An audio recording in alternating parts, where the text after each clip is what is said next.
Yo, what is up, guys? It's Cohen back again today with another video.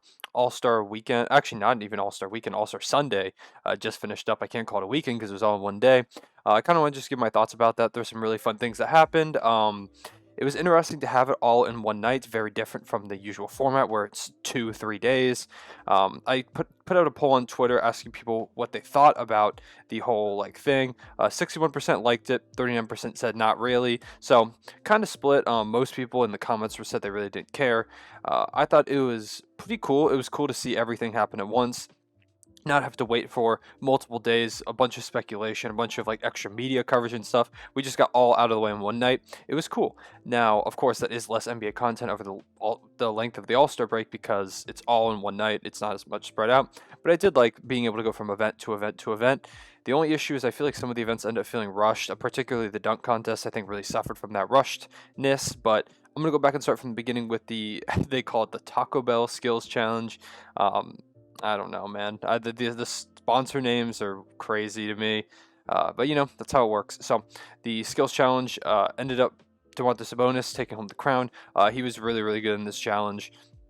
He ended up beating Vucevic, two big men who knocked out Chris Paul and Luka Doncic on their way to the championship, which is very impressive. Two very skilled guards. I had Chris Paul as my pick. He lost the first round he played. So, that's kind of how it went. It was not a good night for me making All-Star Game picks and All-Star event picks. I didn't do well. The only thing I got right was that Team LeBron was going to win, and we'll get to that in a second.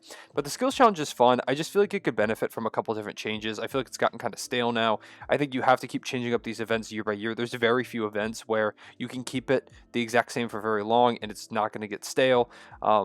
We saw with the 3-point contest right after the Taco Bell Skills Challenge that there are certain events that just work forever. Like the 3-point contest works forever. Although I do think that the addition of those Dew 3-point spots, the Mountain Dew 3-point spots, man, corporate sponsorship.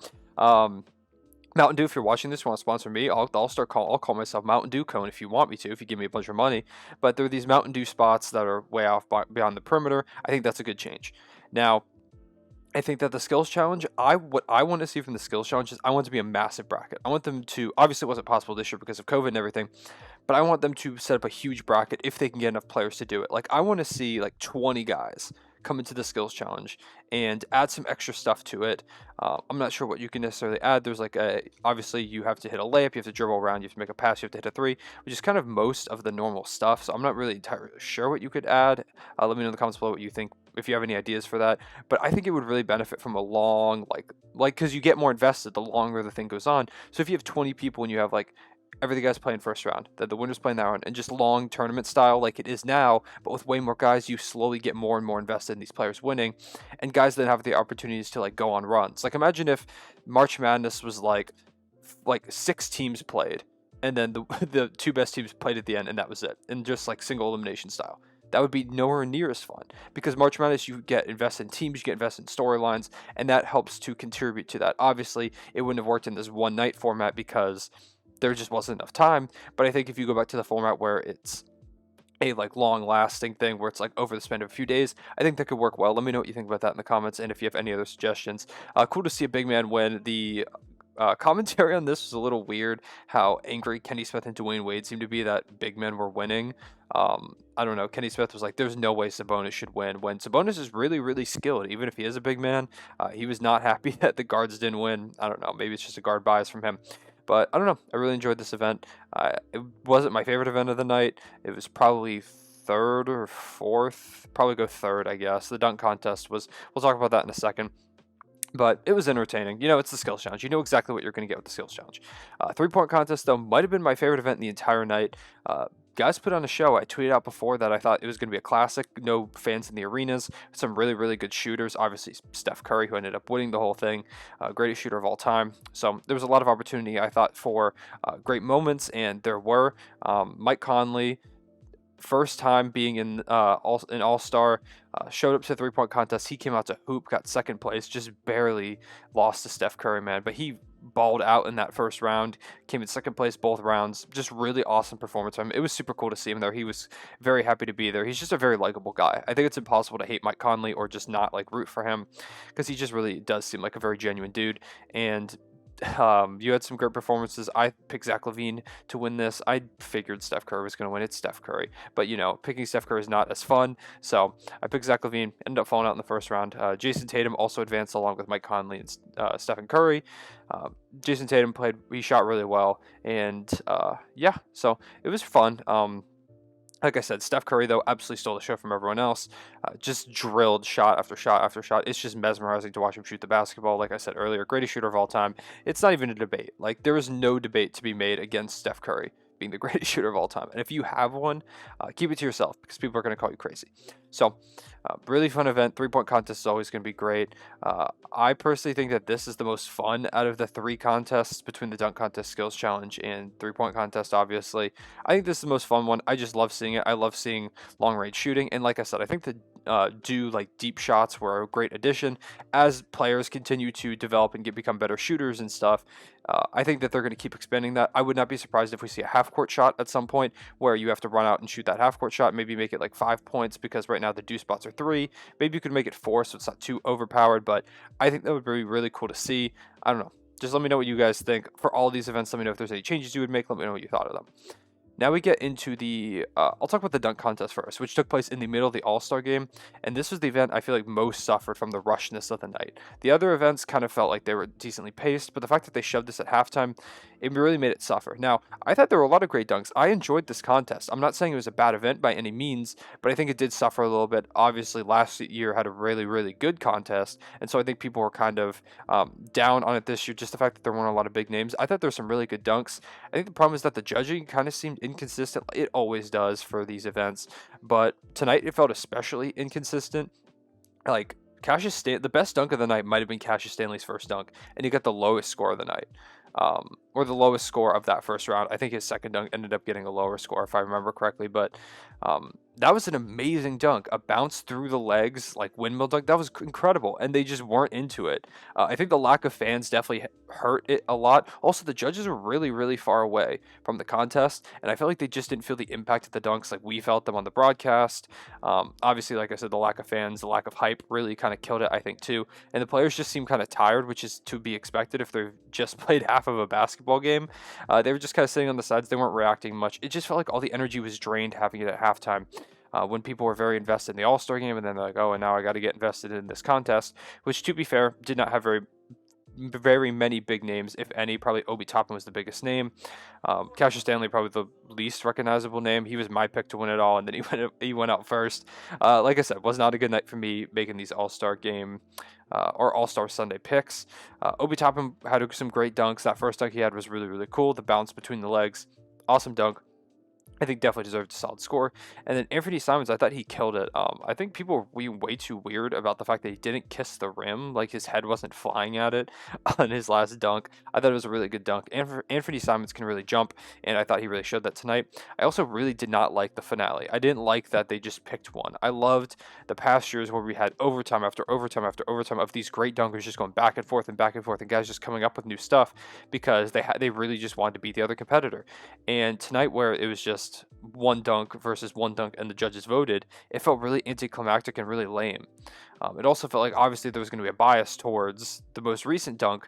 Not that I think Anthony Simons shouldn't have won. I thought I probably would have also given him the win. It was close between him and Obi, but I definitely think there's a bias there. So I don't know. I feel like it's better to have the dunks judged individually. And obviously I think this was a change that's not going to be permanent. I think this was a change because of the time format and the fact that they couldn't afford to have overtimes because they needed the All-Star Game to continue. So I think that's why this change was made. I don't know if I saw anyone else say that on Twitter. People are like, whoa, why did they make this change? I think that's the reason.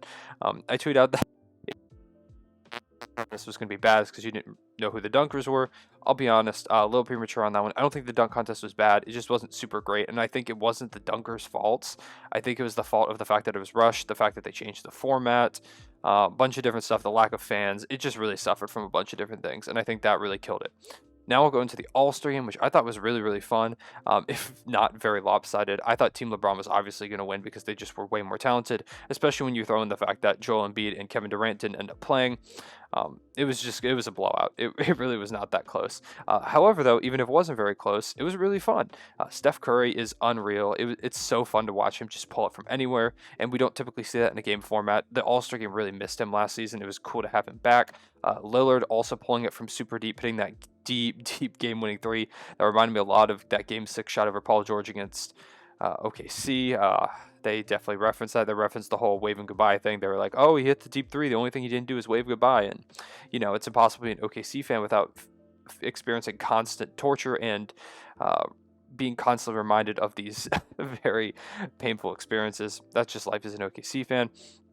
But Giannis ended up winning All-Star MVP. He was not my pick. Steph was, who I think ended up coming in second, or he would have been my second choice. But I had to go to Giannis. He shot perfect from the field, 16 to 16, including 3 threes, I believe it was, with two of them banks. One like a step back 3-2. Giannis just couldn't miss tonight. Even when he wasn't dunking, he was hitting threes. He was hitting some cool moves. He had some tough layups. He dominated, and he absolutely deserved the MVP award. It was cool to see him win it. It was really just fun to see all the guys having fun out there, and I think that's really what's cool about the All-Star game is that whenever we see these guys, they're being hyper competitive, which is super fun as a basketball fan. I love that competitiveness, but it's also fun every once in a while just to take the gas or take the pedal off the gas a little bit and kind of just chill, like let them have fun playing basketball. These are the most talented players in the world, and it's so cool to see them just be like, okay, screw it, we're going to show off and do some cool stuff because they are capable of doing that. Like I mentioned, Steph Curry doing a bunch of stuff, Chris Paul throwing some crazy passes. He threw the ball off of Julius Randle one time and got it back to himself just for the hell of it. Just fun stuff like that, Zion threw down some cool dunks after missing like 4 in that first quarter. Guy just clearly had the jitters. It was a really fun All-Star game. Even if, like I said, it was a blowout, it wasn't anywhere near as good as last year in terms of competitiveness because last season was probably the best All-Star game ever. And so I think last year's All-Star weekend, especially that All-Star game, set a really high bar, and I think some people ended up being disappointed just because the teams were so lopsided. It was not going to happen. With all the COVID related stuff and people just sitting out, it just wasn't going to be as entertaining because not everyone's at full strength. There's not the fans that would be super hype about it, which definitely adds a level of competitiveness and atmosphere to the whole thing. I think next year, I'm sure they're going to keep this ending again, the Elam ending. I think that's a great idea. I like the whole resetting the score after the 3 quarters type thing. It was just unfortunate that the teams ended up pretty lopsided due to COVID, and the fact that apparently LeBron is just the best GM of All-Star games ever. He's now 4-0 in the era of the All-Star draft. I think they just kind of need to take it away from him. He's too overpowered. You can't keep letting him draft these teams. He has way too much experience with just shipping guys off and bringing guys in from his last few years in the NBA. So overall, I really enjoyed this All-Star weekend. I did like the one single night thing. I thought it was a lot of fun experience. I was just chilling on Twitter, like talking with people all night, like, whoa, did you just see that? And being able to just do that all over the course of one night as opposed to having to wait like 24 hours between events was really fun. Twitter was super alive today, which was awesome to see because it's really dead right now without any basketball on. And I love interacting with you all on there at 3_Conan on Twitter. Go check me out if you haven't. I'm sure most of you came from there, but if you haven't, go check me out. And yeah, so I do think there was some pros to it. I enjoyed it. Obviously, the big con is I think the slam dunk contest really suffered from it. Being at halftime of the All-Star game was necessary to fit it in. It just kind of killed it. Kind of killed the momentum of everything. So with that being said, let me know what you thought about all of the All-Star weekend festivities. I keep saying All-Star weekend because I'm super used to that. All-Star Sunday, I guess it was. Let me know what you thought about all the festivities. Let me know who you thought was going to win. Let me know what you thought the best contest was. How you would change some stuff. What you would have done differently. And yeah, so I will see you guys later. Everyone say it back.